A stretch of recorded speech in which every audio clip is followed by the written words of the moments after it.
Hello YouTube family, Radhe Radhe. मैं आपसे आज एक कथा शेयर करने जा रही हूँ जो है एक सत्य घटना पर आधारित है। अति रोचक कथा है। कमल किशोर सोने और हीरे के जवाहरात बनाने और बेचने का काम करता था। उसकी दुकान से बने हुए गहने दूर दूर तक मशहूर थे। लोग दूसरे शहर में भी कमल किशोर की दुकान से गहने लेने और बनवाने आते थे। चाहे हाथों के कंगन हो, चाहे गले का हार हो, चाहे कानों के कुंडल हो, और उसमें हीरे और सोने की सुंदर सुंदर मीनाकारी होती थी। यह देखने वाले देखते ही रह जाते। इतना बड़ा कारोबार होने के बावजूद भी कमल किशोर बहुत ही शांत और सरल स्वभाव वाला व्यक्ति था। उसको इस माया का इतना रंग नहीं चढ़ा हुआ था। एक दिन उसका कोई मित्र उसकी दुकान पर आया, जो कि अपने पत्नी सहित वृंदावन धाम से होकर वापस आ रहा था।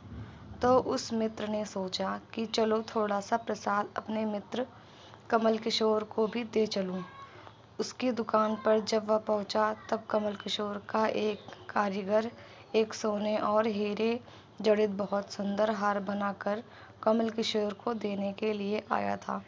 कमल किशोर उस हार को देख ही रहा था कि उसका मित्र उसकी दुकान पर पहुंचा। कमल किशोर का मित्र अपने साथ वृंदावन से एक बहुत ही सुंदर लड्डू गोपाल, जिसका स्वरूप अत्यंत मनमोहक था, साथ लेकर आया था। जब उसका मित्र दुकान पर बैठा तो उसकी गोद में लड्डू गोपाल जी विराजमान थे। कमल किशोर लड्डू गोपाल जी के मनमोहक रूप सौंदर्य को देखकर अत्यंत आनंदित हुआ। उसने अपने हाथ में पकड़ा हुआ हार उस लड्डू गोपाल के गले में पहना दिया और अपने मित्र को कहने लगा कि देखो तो सही, इस हार की शोभा लड्डू गोपाल के गले में पड़ने से कितनी बढ़ गई है। उसका मित्र और कमल किशोर आपस में बात करने लगे। बातों बातों में ही उसका मित्र लड्डू गोपाल को हार सहित लेकर चला गया। दोनों को ही पता ना चला कि हार लड्डू गोपाल के गले में ही पड़ा रह गया। कमल किशोर का मित्र अपनी पत्नी सहित एक टैक्सी में सवार होकर अपने घर को रवाना हो गया। जब वह टैक्सी से उतरे तो भूलवश लड्डू गोपाल जी उसी टैक्सी में रह गए। टैक्सी वाला एक गरीब आदमी था, जिसका नाम बाबू था, जो कि एक दूसरे शहर से यहाँ अपने परिवार का पालन पोषण करने के लिए टैक्सी चलाता था, और वह टैक्सी लेकर काफ़ी आगे निकल चुका था। आज उसको अपने घर वापस जाना था, जो कि दूर शहर में था। जब टैक्सी लेकर बाबू अपने घर पहुंचा, तो उसने जब अपनी टैक्सी की पिछली सीट पर देखा तो उसका ध्यान लड्डू गोपाल जी पर पड़ा, जो कि बड़े शाही तरीके से पिछली सीट पर गले में हार धारण करके सुंदर सी पोशाक पहनकर हाथ में बांसुरी पकड़े हुए पसर कर बैठे हुए हैं। बाबू यह देखकर एक कदम से घबरा गया। यह लड्डू गोपाल जी किसके हैं? लेकिन अब वह दूसरे शहर से अपने शहर जा चुका था, जो कि काफ़ी दूर था, और वह सवारी का घर भी नहीं जानता था। तो वह दुविधा में पड़ गया कि वह क्या करे। लेकिन फिर उसने बड़ी श्रद्धा से हाथ धोकर लड्डू गोपाल जी को उठाया और अपने घर के अंदर ले गया।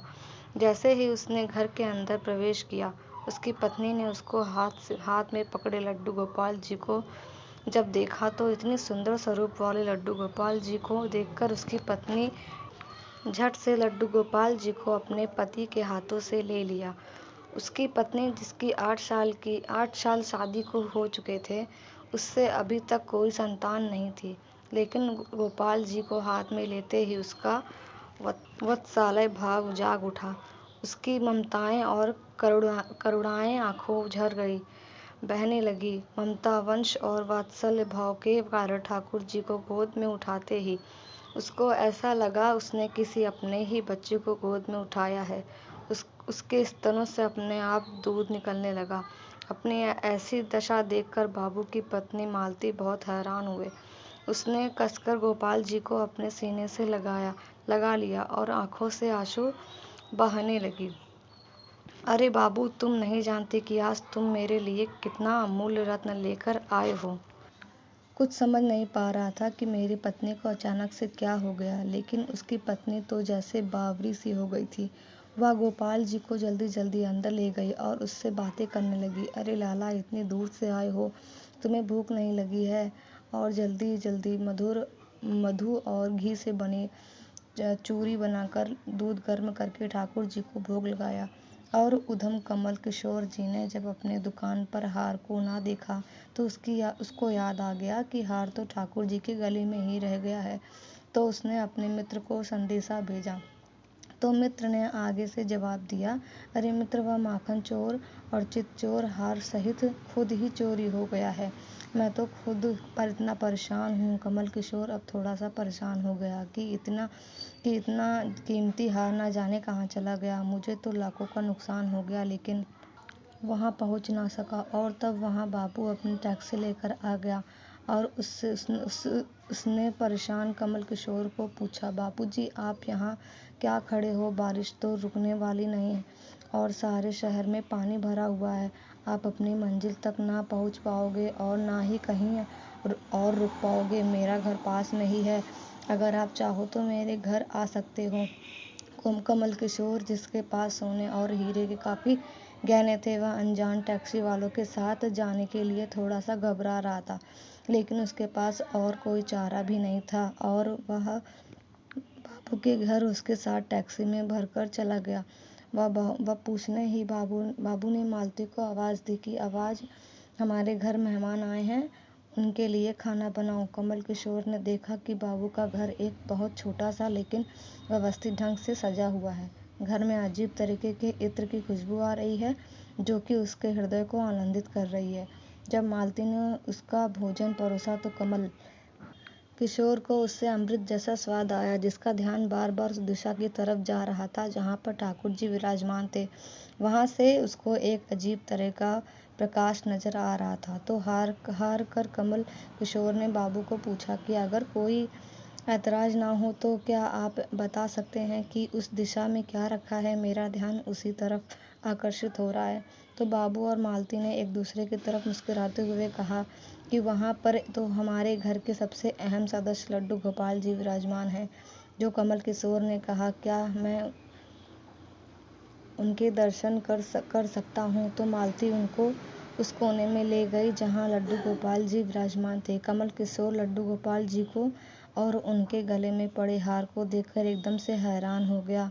ये तो वही लड्डू गोपाल हैं और यहाँ वही हार जो मैंने अपने मित्र के लड्डू गोपाल के जी के गले में डाला था। कमल किशोर ने बड़ी विनम्रता से पूछा कि यह लड्डू गोपाल जी तुम्हें कहाँ से मिले?